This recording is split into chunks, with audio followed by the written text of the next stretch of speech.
Ayan, nakita mo na yung phone mo. Gumalaw. Ayan. Nakita mo na. Okay, magtayo po ang lahat. Ginoong Lourdes, maaari mo po bang paunahan ang ating panalangin ngayong araw? Maraming salamat po. Sa ngalan ng Ama, ng Anak, ng Espiritu Santo. Panginoon, gabayan niyo po kami sa araw-araw, lalo na yung pamilya namin. At Sino mo kasi? Tumatawa. Tumatawa ka. Ako naman ko kalau to pong stream.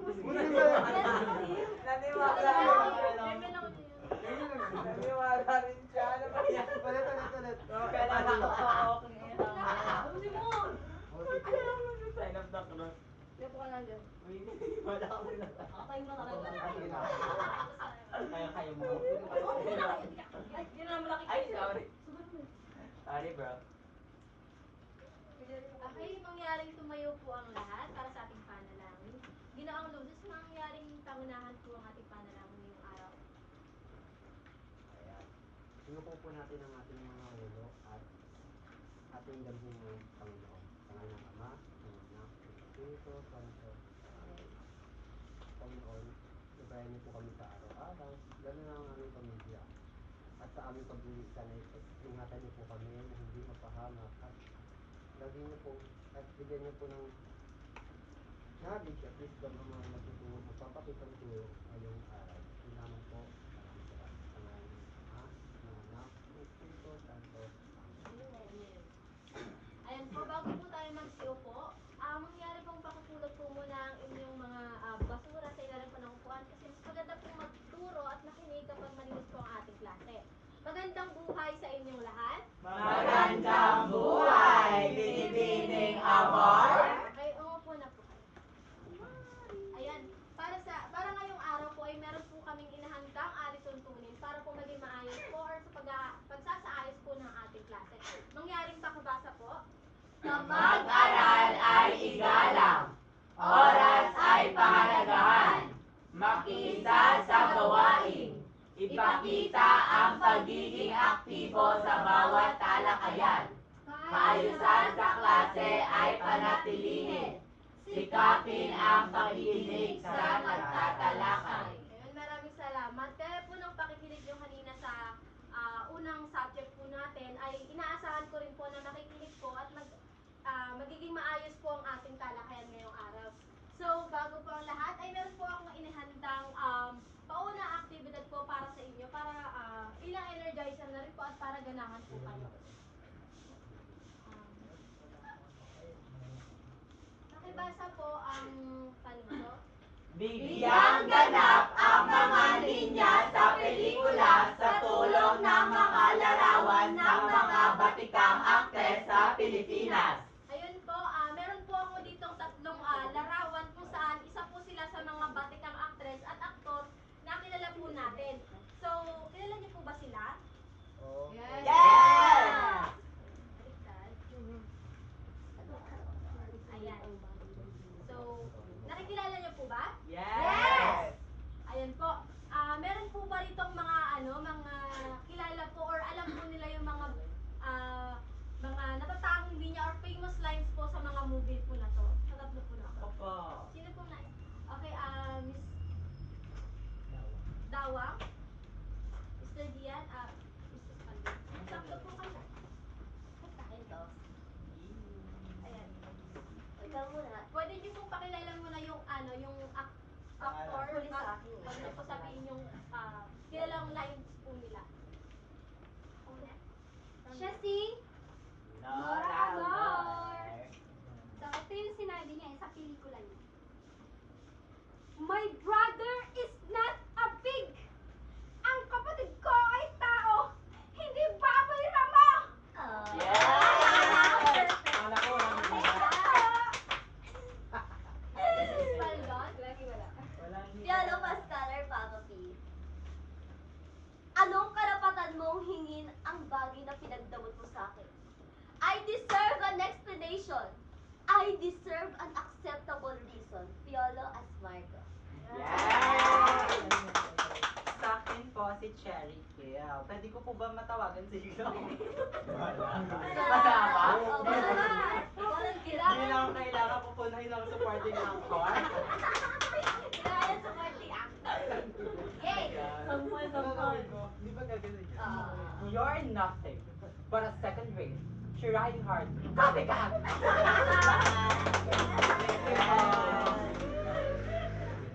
Galing, galing, galing. Ayan, thank you so much po. Palakpakan po sa mga nag-participate po. Ayan, may naihinuha po or may ideya po ba kayo patungkol po sa mga ginanap po ngayon or sa mga ginawa po ngayong araw? Yes! Sa tingin niyo po, ano po yung magiging talakayan natin? Okay, Mr. Justin. Feeling ko po, mga, parte siya ng mga pelikula. Parte ng pelikula. Okay, mahusay. Sino ba po ang nais sumagot? Mr. Luces? Siguro po yung mga ganun din lang po, part ng pelikula. Mr. Malaba? Ayan, dahil may pinakitang tauhan, yung isa na doon yung mga actress, no? Sila, Piolo, so mga batikang actress. So, tapos yung mga line nila. So para sa akin, patungkol sa isang pelikula.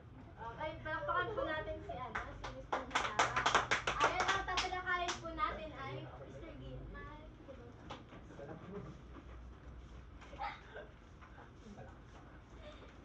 Pakibasa po. Comics at pelikula! Ayan. Familiar po ba kayo sa comics at pelikula? Yes! Pero bago po ako magtalakay, meron po kaming hinahandang mga inaasahang layunin. And po ako na lang po magbabasa at mababa po. Una ay natatalakay ang kahalagahan ng comics at pelikula bilang anyo ng panitikan at sining. Pangalawa, nakalilikha ng kwento sa pamamagitan ng pagbuo ng comics. Pangatlo, nakabubuo ng maikling pagsasadula mula sa pelikula. At panghuli ay naibabahagi ang sariling pananaw sa pamamagitan ng mga reflektibong tanong. Handa na po bang matuto? Opo! Okay. Pakibasa po. Hanggang dito lang. Isang anyo ng sining o Libangan kung saan ginagamit ang galaw na larawan.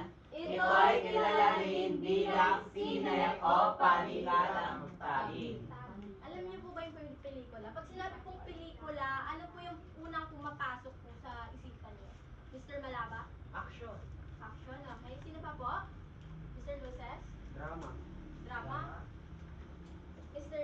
Ay, Arte sa harap ng camera. Inaarte sa harap ng camera. Mahusay? Lawak. Ito yung ginaganapan ng mga actor, mga batong actor. Okay, mahusay po. So, pag sinabi po natin pelikula, base rito, ay isang anyo raw po ng sining at libangan kung saan gumagamit po ng mga gumagalaw na larawan. Hindi po ibig sabihin nito is yung motion, yung stop motion. Ibig sabihin pa lang gumagalaw na larawan is tayo po mismo yung gumagalaw po. Mismong aktor po, mismong tauhan, mismong literal na ginagawa po siya at the moment. So, sinasabi rin po dito, kilala rin daw po siya bilang isang sine o panikalang tabing. Pag sinabi pong panikala po, ito po yung may bagay tayong hinahawi. No? Kasi itong pelikula po dati, hindi po siya, bago po siya naging pelikula or napapanood sa sine, naging parang, kumbaga naging dula siya. Ginaganap po siya sa isang entablado kung saan po gumagamit po ng kortina na hinahawi.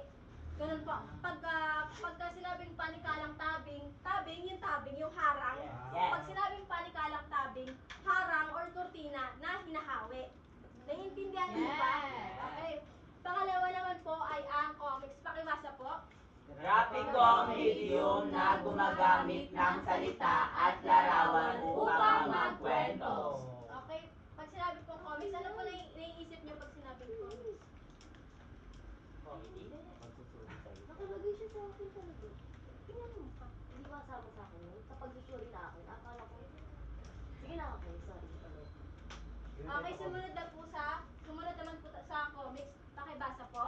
Grafikong medium na gumagamit ng salita at larawan upang magkwento. Umuuto. Wow! Wala talaga kami naaambon. Hindi, kasi naano yung ano sa akin natin. Hindi ako yun. Akin yung interview job. Ano yung interview job? Wala dito. Hindi na wala sa akin. Kasi kumakain Honor ba? sumakto. Okay. Okay. Ikaw na Uy, talaga. nabaw kasi pag sabi ko, utak lumabas na kayo. Wow, putak. Wala dito talaga. Siya! Ay, ikaw ikaw. Narinig ko Pabor sa amin. Game, ulit. Baka sa kape pa. Okay, sunod naman po ay ang comics. Pakibasa po. Graphico, medium na gumagamit ng salita at larawan upang magkwento. Okay, familiar po ba kayo sa comics? Yes! Saan po siya nakalagay? Saan po siya nakalatha? Sa mga book. Book? Pero ngayon meron na rin Dario. tayo. Technologist, Mr. Dian? Ayun po, sabi ni Ay sa technology, so meron na pong mga digital na Yes. comics Yes. tulad ng Manga. manga. Pero Yan. yung traditional po na ginagamit ay Dario. Dario. Nakikita mo pa nga dyan. Booklet. So pag sinabi pong comics, graphico, medium, graphico, yung tina-drawing. Yes. Medium, way ng communication. Communication. So sinasabi graphico, medium na gumagamit ng mga salita at larawan. So para mapakita yung mga nangyayari sa kwento, gumagamit po sila ng mga cartoons o yung mga larawan. May kulay po ba ang comics Yes, o wala? meron. Meron! Meron. Sa Dario wala. Sa May sabihin. Yung ano po, yung traditional po is black and white lang po yung Meron. meron. Pero yung modern is may mga May line mga na. So gumagamit, upang magkwento, gumagamit din po sila ng mga ano, kapag may sasabihin yung isang tauhan or isang actor sa comics, gumagamit po sila ng mga tinatawag na bubble. Speech bubble. Kung saan nilalagay doon. Actually, may iba't ibang speech bubble or mga may ibang box, may ano, depende po Heart. sa, wala pong heart. Pa-cloud. Depende po sa, depende po sa, yun nga, bubble yun. Depende po sa emotion or yung sinasabi ng, ng tauhan sa kwento. Ayun po, may naiintindihan po ba? Yes! Okay, para po sa pagpapatuloy, kung saan pagsusuro ng comics, tinatawagan ko po si Miss Beautiful. Ay, Miss Espaldo. Ayan, maraming salamat po, Binibini Amar. Ngayon, dumako naman tayo sa pagsusuri ng comics. Ang una ay ang paglalahad. Traditional, ito yung pagkakasunod-sunod ng kwento sa comics. From simula to wakas. Kumbaga, ang halimbawa nito ay para kang kapag nagkikwento ka sa buong araw mo, magsisimula ka sa umaga, tanghali, hapon at gabi. Ayun ang paglalahad. Next naman ay ang mga tayutay. Pero ano nga po ba ang tayutay? May mga nakakaalam po ba kung anong tayutay? Miss Amar? Yung tayo-tayo po, ito po yung mga salita na ginagamit or nilalagay po sa isang kwento para po maging masiling at maging makulay po yung kwento. Yung tayo. Mahusay. Mr. Malaba, may di karagdagan. So, karagdagan ko, ang tayutay ay para maging mas lalong mapalalim ang gustong ipahatid na ipabatid ng tauhan sa kwento. Ayan. Ayan, bigyan sila ng palakpak. Ayun nga, no, ang tayutay ay ginagamit. Kumbaga sa isang putay, siya yung pampalasa sa kwento. Siya yung nagbibigay buhay sa comics.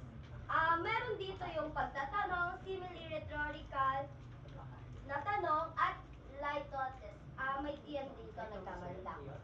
Sa pagtatanong, ito yung pagtatanong para magkaroon ka ng interes sa isang comics na yon. May kadagdagan ka dyan ninyo? Mabuti. Next naman ay ang simile. Itong simile, ginagamitan siya na pagkahambing ng magkaibang bagay. Ginagamitan siya ng katulad ng, parang, at kagaya ng. Halimbawa, katulad ka ng isang bulaklak. Ang ganda-ganda. Diba? Yun yun eh. Next naman ay rhetorical na tanong or rhetorical questions. Dito naman, nagtatanong ka pero hindi ka naghihintay ng sagot. Kumbaga, halimbawa nito ay ano ba yun? Ano ba yung halimbawa? Wait lang nga ulit. Sino sunod sa akin? Nakalimutan ko yung halimbawa ko rin. Mamaya ka ba? Rhetorical. Uy, hindi ah, Jessie, dulo ko. Sunod lang. Sunod ka sa akin. Pagtapos ko, pagkasunod. Hindi po, hindi na tinatanong ng mga ano. Lasa ko ng tala lang yan. Lasa ko ng Hindi, tala. Hindi ako tinatanong. sigabong pa ako eh. Baka sigabong pa. Ano yan? I-explain yan. Pinagawanan ni ma'am. Ayun. Yun yan. Next naman ay ang rhetorical question. Ito yung magtatanong ka pero hindi mo nang hihintayin kung ano ang isasagot ng isang tinatanungan mo. Halimbawa, may magagawa pa ba tayo? Nangyari na. Hindi mo na kailangan hintayin yung sagot nung ano kasi nangyari na siya. Magtatanong ka pero wala ka nang hindi ka mag-expect ng kasagutan. Mayroon ka bang halimbawa? Meron akong Julio? tanong, Bini. Sige po. Anong pinagkaiba ng pagtatanong sa rhetorical? Ang pagtatanong, ito ay kumbaga, magbibigay ka ng interest, di ba? May kasagutan. Ang rhetorical question, magtatanong ka, pero wala namang may kasagutan, pero hindi mo na siya parang hihintayin pa. Malinaw na ba sa'yo, Mr. Nino? Maraming salamat, Bini Jimmy. Ngayon naman at ang huli naman ay ang live contest. Ito naman, para siyang rhetorical question. Pero ito, ano siya, gumagamit siya ng hindi sa oo. Gets niyo ba? Kumbaga, hindi siya masamang tao. Ibig sabihin, mabuti siya, pero ginamitan siya ng salitang hindi. Yun yung right to test. Kumbaga, hindi naman siya ganun kapangit. Di ba? Alam mo yun, parang hindi ganun kasakit. Parang nalagyan mo siya ng hindi. Pero oo siya, pero yung laman nun, nandun sa pinaka-ano na. Ano nyo ba? Yes!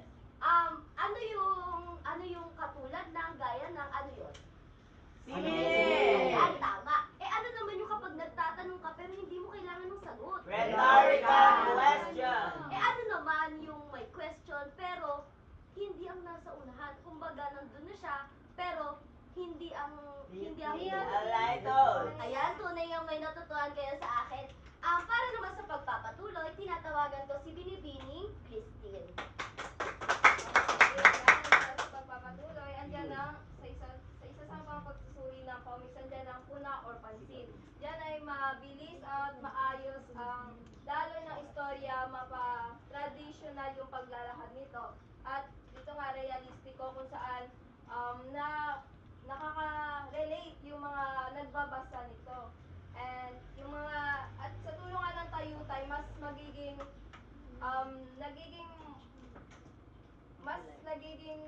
yung mga isip ng mga mababasa, imagine ganon, na-imagine nila yung sa comics.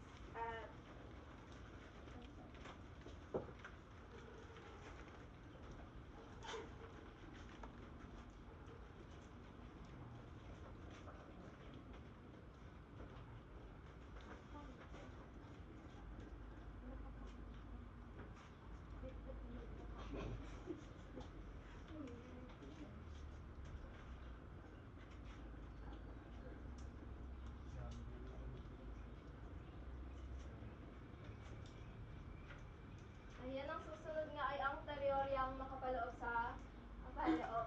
Andyan yung romanticismo. Nangingibabaw dyan ang damdamin kaysa sa isip. May maaari po bang makapagbigay ng mga comics or pelikula na more on romance talaga kung saan nag-iibigan yung bida doon? Ano po? Romeo and Juliet. Yes, Asay.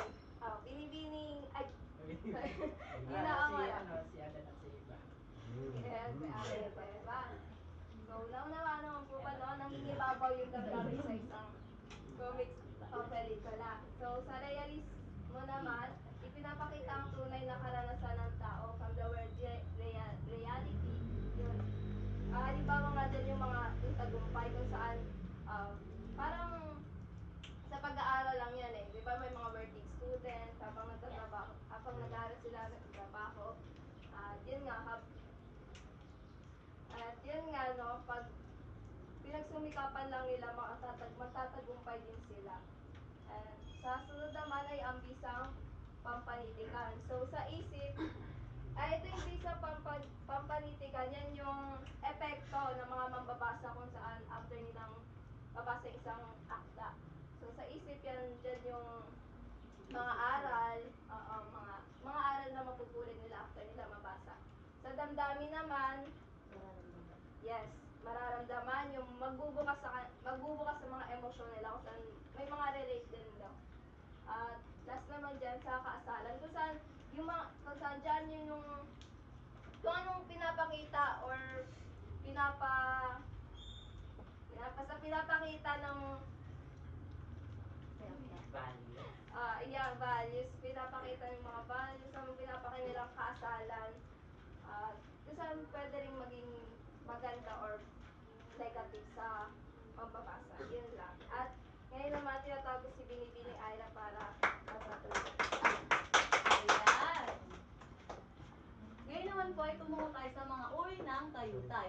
Una na po dito ang simile o pagtutulad. Ito po yung nabanggit na kanina ni Binibining Espaldon. Ito po ay pag-ahambing ng dalawang magkaibang bagay sa pamamagitan ng paggamit ng mga salitang pananda tulad ng gaya, katulad, parang, o sing, o at iba pa. Halimbawa na lamang ng salitang katulad.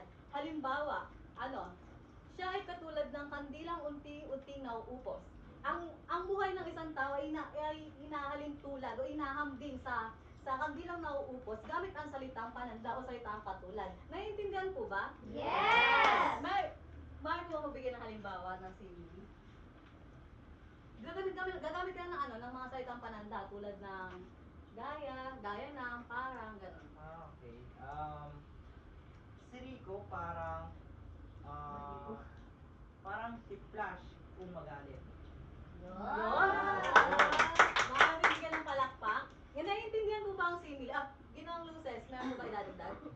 Tulad ng buwan sa gabi, ang iyong mukha ay naglilingid. Wow! Direct na yan. Parang kapatid ko na. Ay, naiintindihan niyo po ba ang simile?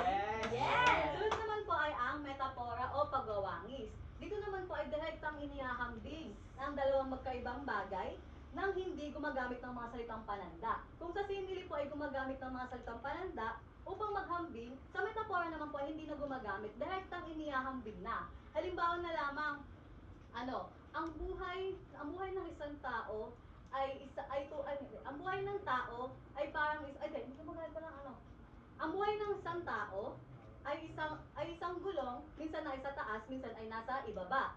Hindi na gumagamit ng mga salitang pananda. Direktang inihahambing na lamang. Naiintindihan po ba? Yes!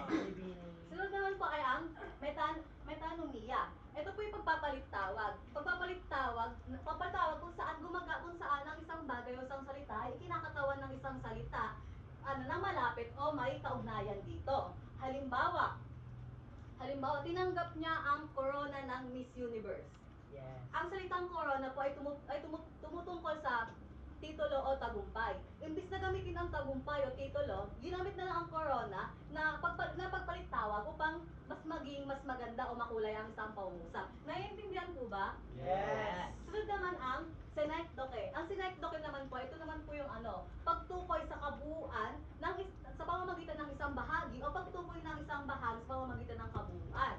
Ang halimbawa na lamang, tinanggap niya ang aking kamay upang pakasalan. Ang salitang kamay isang bahagi ng kabuuan ng ating pagkatao. Yes. Kaya imbis na gamitin ang buhay o buhay ng isang tao, ginamit na lang niya ang salitang kamay ng isang bahagi ng kabuuan. May katanungan nga po ba? May dagdag akong halimbawa. O, sige po. Saan Saan po? sa synecdoche. Sige po. Ayan. 50 per head.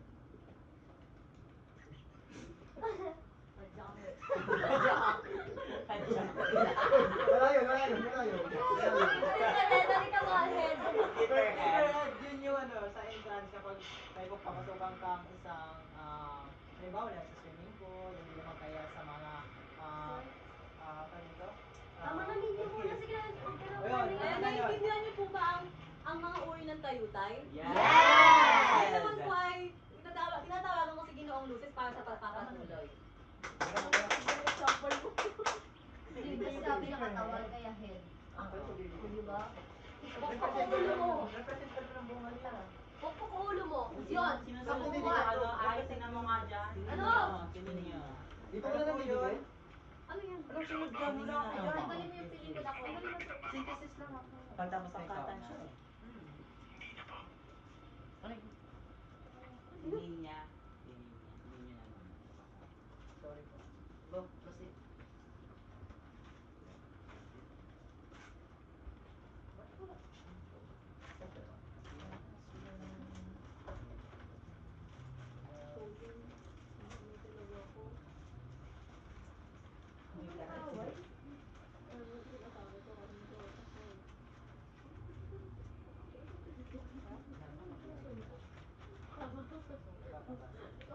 Ulo.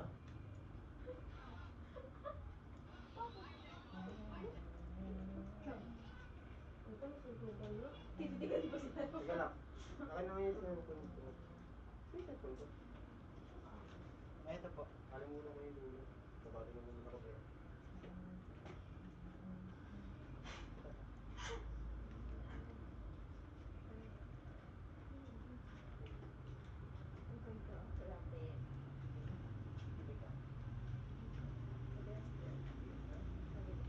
Isahin ka na? Sige po. Maraming salamat, binibigyan mo tayo. Ngayon, dadako na po tayo sa paglalarawan. O mas inaanohan ng mga damdam sa hyperbole. Pinapalabis ng napaglalarawan. Ulit nak naksan. Lakas Face mo. mask mo? Tanggal face mask. Yes, reveal. Yun. Kami lang. Uyong. Parang Ikaw na nagpagdadako. Hindi naman ako nalilibot. Hindi naman kami magpi-favor sa'yo, be. Di ba? Hindi naman gagamit ng pipino. Ayan, dadako na tayo sa mga uri ng tayutay ng paglalarawan. Isa na dito yung hyperbole. Pinapalabis na paglalarawan. Sa madaling salita, mas pinapalabis niya yung isang salita. Tama? Yes. Yes. Yeah. Halimbawa na lang dito is, umiyak ako ng umiyak hanggang maubos ang dagat. Sa tingin nyo, pag umiyak ka ba ng umiyak, mauubos ba ang dagat? Hindi po. Hindi. Tama. Sino pang may mga sino may mga halimbawa? Sige, ginawang malaka. Umiyak ako ng dugo nung umalis yung aking Tama. Tama. Basta lagi nyo tatandaan sa hyperbole, pinapalabis, hindi makatotohanan o sobra yung salitang ginagamit sa hyperbole. Yun lang. Sunod is apostrophe, pagtawag o pag-usap sa bagay o taong wala. Ibig sabihin, kinakausap mo yung bagay o binibigyan mo to ng buhay. Tulad na lamang ng, ang isang halimbawa dito is, o hangin, sa akin ka dumagti. Yes. Binibigyan dito yung hangin na sa akin dumagti.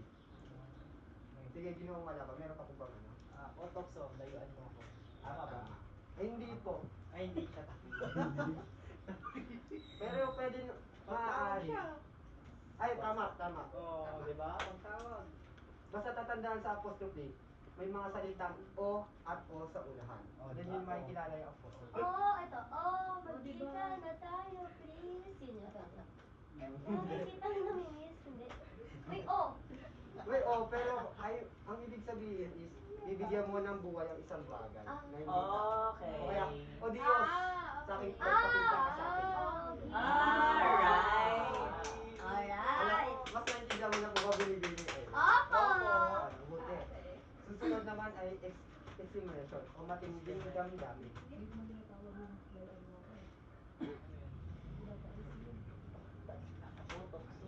Kala mo? Bakit kasi tokso? Tokso. May idea kami. Toko. Dapat pinag-ano ka. Akin na nga yung malaban. Toko. Sabi niya, toko. Nakalimutan ko na naman yung... Pinapalayo mo kayong tukso. Tokso. Tayaan mo. Tinatawag boy, hindi mo tinatawag. Pag tinatawag pinapala yung buwas ah. Kaya mali Ay, ka. ano? Mali ka. Ay, ano nakalagay oh? May Pagtawag. siya, usap. Usap sa bagay. Bagay. Usap, hindi pa kayo-usap na pumalis. Tokso. Tokso. Ayun. Layuan mo ako. Explanation, matinding damdamin. Ulit. Stretch mo mamaya. Uy, si Mosing, parang ka nagsaradyo nagsasalita. Extra hot. Extra hot po. Sige na. Explanation, matinding damdam. Sa madaling salita o matinding damdamin. Kasi yung mga salita na tayo tayo na binibigyan ng nilalagyan ng matinding damdamin. Halimbawa na lang dito yung ano. Sige, magbigay ko. Wow! Ba? Yes. Yes. So, excited. Ang exclamation po kasi lagi siyang may ano, exclamation mark. Tama. Exclamation point. Tanda. So, Yes. leche ka! Yun! Halimbawa na lang po dito is yung kanina sa ano, yung my brother is not a pig. Yes! So, May matinding damdamin. yeah. Lagyan mo yung damdamin. My brother is not a pig. Yes! pala nun. Action siya. Ang pangit. So, Alam niyo na po ba yung examination? yes! Dara na tayo dito sa Sarap niya, paradox of oxymoron. Sarap niya. Sa pagsalungat. Dalawang bagay na magkasalungat na pinaghahambing. Parang kaparehas siya, magkaiba sila ng simile na pinututulad yung dalawang magkagayang bagay. Ngunit, magkaibang bagay. Ay, magkaparehas na bagay. Pero sa paradox is magkasalungat. Tulad na lamang ng ano, tahimik ang damdamin, ay, tahimik na sumisigaw ang damdamin. Nagis niyo po ba? Yes, tahimik pero sumisigaw siya eh. Like, parang si Malaba pag nakikita si Luisa. Tahimik lang siya pero sumisigaw talaga ang damdamin niya pag nakikita. Nag-heart yung ilaw. Sino po ba may mga ano? Sige po. Ano, silent scream or tahimik na sigaw. So, ibig sabihin, magkasalungat sila kasi di ba, ano siya, silent. So, dapat walang ingay, pero scream. So, usually maingay yung sigaw, di ba? So, silent scream. So, ibig sabihin nun, magkasalungat sila. Kasi ibig sabihin, you're suffering. Kasi, ibig sabihin nun, you're suffering inside. Yes, tama. Yes! Hindi na ako malaba. Meron pa po, Ginoo. Habang natututo ako, lalo kong nakikita marami akong hindi alam. O ano, paliwanag mo. Ayan. Kung papansinin mo sa pangusap, let's go. Ayan, ano magkasulungat dito? Sabi niya, habang natututo daw siya, hindi positive, tama? Positive siya. Habang natututo siya, mas lalong marami siyang hindi pa alam. Ayan. Ang hindi alam is yung negative. Yes. Sino pa po sunod? Hindi, gusto lang gumagamit sa cellphone. Okay. Oo. Nasali tuntunin yun ah. Wala. Wala dito. Wala ba? Wala. Wala talaga, sa liyunin ka Cheating yun, nakatingin eh. cheating yun. Tingnan po, Ginoo. Wala nga, sige na Ginoo. Sa ano yun, sa Okay, Apa, lagi apa, na. apa, sige. Basta lagi niyo tatandaan is yung magkasulungat na ano, pinagsasama. Masama, mabuti. Tama. Yes, tama. Ngayon, tiyatawagan ko si Ginoong Jet para magpatuloy. Ayan, maraming salamat Ginoong Luces. So, dadako naman tayo sa pagsasalin ng katangian. Una na rito ay ang personifikasyon. Kapag sinabi natin personification, pagsasatao ng mga bagay o pagbibigay buhay sa isang bagay. Halimbawa na lamang nito is yung sumasayaw ang langit. O, di ba? Sumasayaw ba ang langit? Yes. Hindi. Oh, yes. Bakit yes? Sinabi mo. Tanong yun. Nagtatanong Bakit sumasayaw ang langit? Dahil ginamitan mo siya ng ginamitan mo siya ng paghalimbawa doon sa isang tao na pagsayaw na ginagawa ng tao at sa isang Tao? Hindi, Sa isang bagay. sa isang bagay. Ayan, maraming salamat. Sabi rito ni Ginoong Malaba, ito yung daw pagbibigay ng kilos o galaw o buhay ng isang sa isang bagay. Sumunod, dito naman tayo sa pagsasatunog. Pag sinabi natin onomatopeia, ito ay paghihimig o pagbibigay ng tunog. halimbawa, kapag sinabi nating, ito yung kapag binanggit ang, kung anong basa, siya ang kahulugan. Kapag sinabi nating beep beep, ano nasa isip nyo? Jeep. Kapag sinabi nating aw aw, Dog. dog, mahusay. Sino pa? Meow meow. Meow meow, ano siya? Yun siya. Ano, Puting. pusa? Pusa. Yan, mahusay. Ayan. Sumunod, aliterasyon o pag-uulit. Patinig. Pag-uulit ng tunog sa salita. Ito yung pag-uulit ng mga unang pantig. Patinig man o katinig ay maaaring ulitin. At ito rin ay maaari ring sa tula, sa kanta, sa sanaysay, at sa tongue twister. Anong Tagalog sa tongue twister? Paikot-ikot na dila. Basta gano'n. Ang halimbawa nito yung ano? Mechanico, ni Manico, Monica, ano ba yun? Sige, anong inulit doon? Anong inulit na Meow meow. Makina. M. M. M? M pala. M. Meron pa. 77 puting tupa. Ang inulit na katinig doon is yung letra P. P. Mahusay. Alright. Yan, sumunod, repetasyon. From the word repetasyon, repeat. Repeat o pag-uulit ng salita para mabigyang diin. Ang isang salita, pangungusap. Halimbawa, bata-bata. Saan ka? Paano ka ginawa? Ganon, di ba? Pag-uulit ng salita. Sige, sino ba makapagbibigay? Kasama po ba yung araw-araw, sir? Yes po, kasama rin siya kasi inuulit mo siya eh. Nanay, mga kananay. Di ba? Para dito na lang ako. Ninyo, mukha ka sa to ninyo. Ba yan? Pwede po. Pwede po. Sige, naiintindihan po ba? Yes. May katanungan po ba si Marie? Tayo po.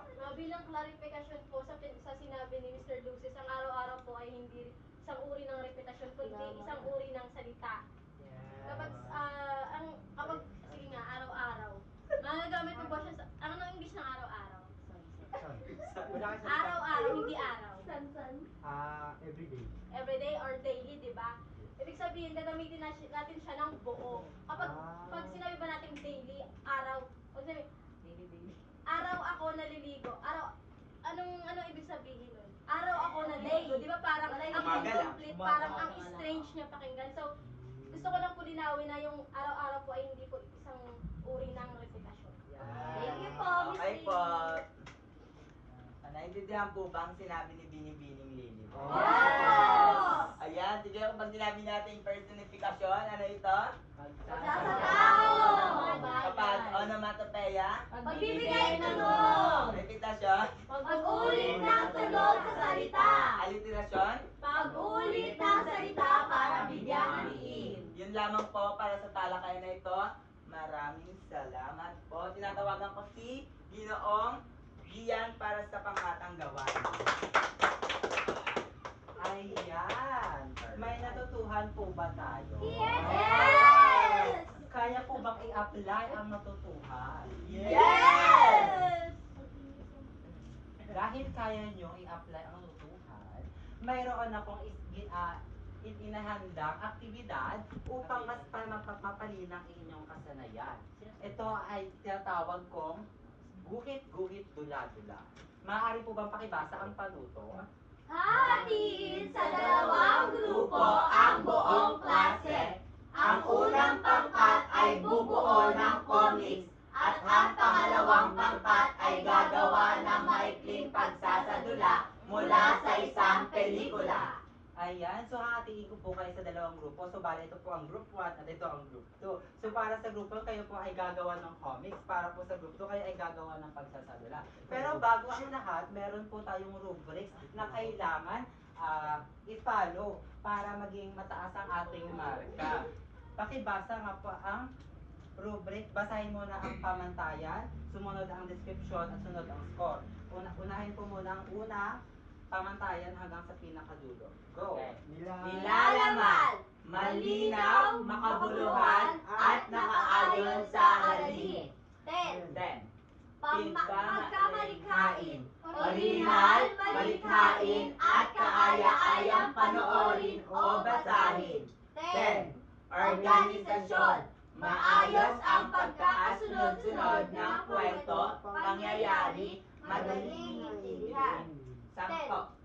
Pagganap at pagsasa-konteksto.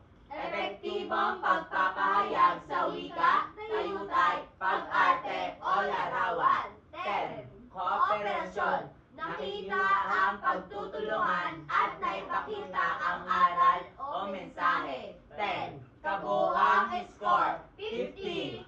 Ayan, naunawaan po ba ang rubrics? Yes! Masusundan. Yes! Pagagawa. Yes! Ayan, very good. Napakahusay ng inyong mga gawa na para sa comics, binibigyan ko kayo ng bibigyan ko kayo ng 50 points dahil sa inyong Ulitin mo ba yung part na yun? Tumawa ka. joke ko lang dun. Wala kayo. Sino nang next? Ayan. Tawagin mo na Mag-grade na, yun. mag-grade ka na. Ano na next? Sino next? Halatang mo natutunan kayo. Mag-grade ka na. Mag-grade nga ako eh. Huwag na. Gradean mo naman ako. Hindi ako mag-grade. Maglalaman mo na. Ako, di ako nag-read kanina. Hindi mag-grade. Ayan. Naiintindihan po ba ang rubrics? Yes! Masusundan. Yes! Ayan, napakahusay po ng inyong gawa. Para sa group 1, binibigyan ko po kayo ng 45 points dahil ang ilang miyembro ay hindi nakikiisa. Nakikita ko may nagsiselfone lang dyan at hindi nakikinig. Para naman sa ikalawang grupo, sa pagsasadula, binagyan ko kayo ng 48 points. Yes! Dahil nakita ko ang inyong kooperasyon, Diba? ang pagkamalikhain, kung paano ano yung ipakita yung emotion nyo sa ating Diba? entablado. Ayan. Ngayon, tinatawagan ko po. May iba po bang katanungan? Wala na. Ayan, dahil dyan, tinatawagan ko po si Ginoong Ninyo para sa pagpapatuloy. Kasi Dawa pala. Ulitin mo, ulitin mo yun. Ayan, ngayon, tinatawagan ko po si Ginoong ay... Hindi na, hindi na nasunod yan. Bilisan mo, bago. Ayan, ngayon, tinatawag ko po si Binipiling Dawang para sa pagpapatuloy. So, kaya maraming salamat po, Ginoong Wala Ian. ba? Para naman sa ating... Aray ko.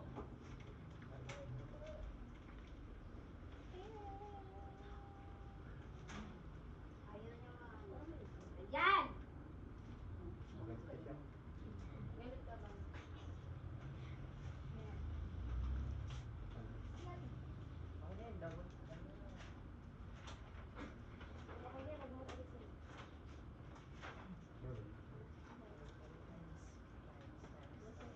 May natutunan po ba sa mga tinalakay kanina?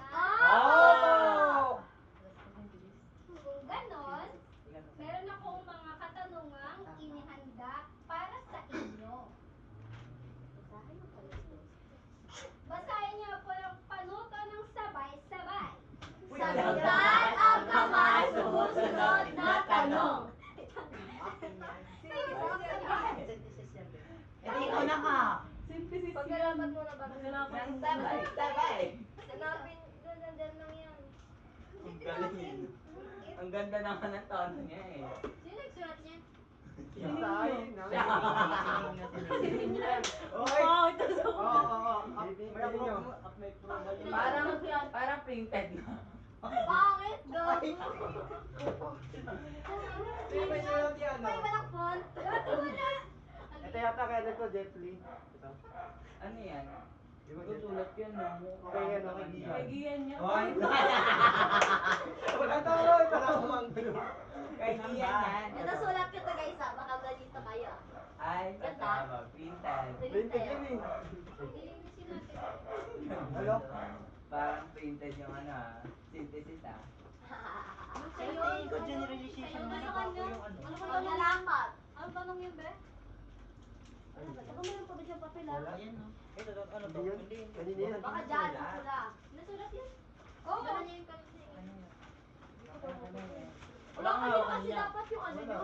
Ito yung akin. Ako tumulong sa iyo. Baka nasa kabila na. Meron na ba natin na? I guess so. Pwede. Hindi yata, yan yata yung kanina eh. Kung hindi lang sana, ano, ayan. Hindi yan. Wala Yun yan. yung Kasama kanina. pa yung Tapos yun, eh, Ito mali yan talaga eh. oh. Yan yun o, yan. Yan. Yan, ulit daw ah. Ulit. Take. Oo. Kita muna. Oo, ano?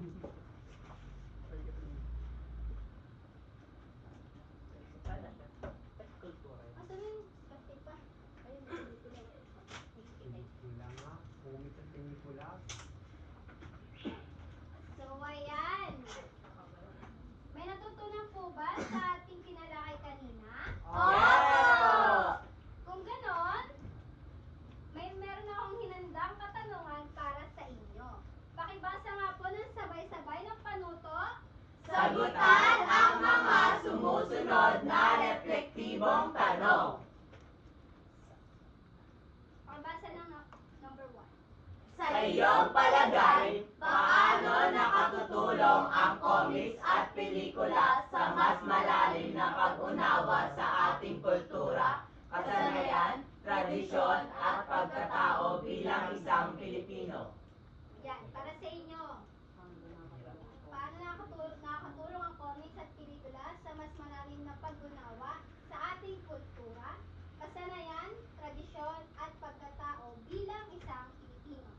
Sige, yes, miss? Ano po, nakakatulong po yung comics at pelikula dahil pinapakita po nila yung buhay natin bilang Pilipino o buhay, kultura at mga kasaysayan natin sa masining na paggawa. Mahusay. Karagdagan pa po? Yes, sir? Yes, sir? Ano po, sa pamamagitan ng comics at pelikula ay napapakita nga po. Halimbawa ko na lang po dito yung Seven Sundays. Alam niyo po ba yun? Yung isang pamilya doon, kung ano yung takbo paminsan ng Pilipino, ganun din yung pinapakita ng pelikula. Yes, good. Mahusay. May karagdagan pa? Wala na po. O, sige. Sa ating pangalawang tanong, pakibasa sabay-sabay. Ano ang pinakamahalagang aral at pagpapahalaga na iyong natutuhan mula sa pagtatalakay ng kahalagahan ng comics at pelikula? Yan. Para sa inyo, ano ang pinakamahalagang aral at pagpapahalaga na iyong natutuhan mula sa pagtatalakay ng kahalagahan ng comics at pelikula? And yes, ma'am. Si Ninyo raw po. Yes, sir ninyo. Ayan, ano ang pinakamahalagang aral? So, para sa akin, ang aral na tutunan ko dyan ay yung mga paggamit ng mga iba't ibang uri ng tayutay sa paggawa ng comics at pelikula. Ang paggamit nun para mas mapalalim ang mensahe na gustong iparating ng isang akda doon sa mga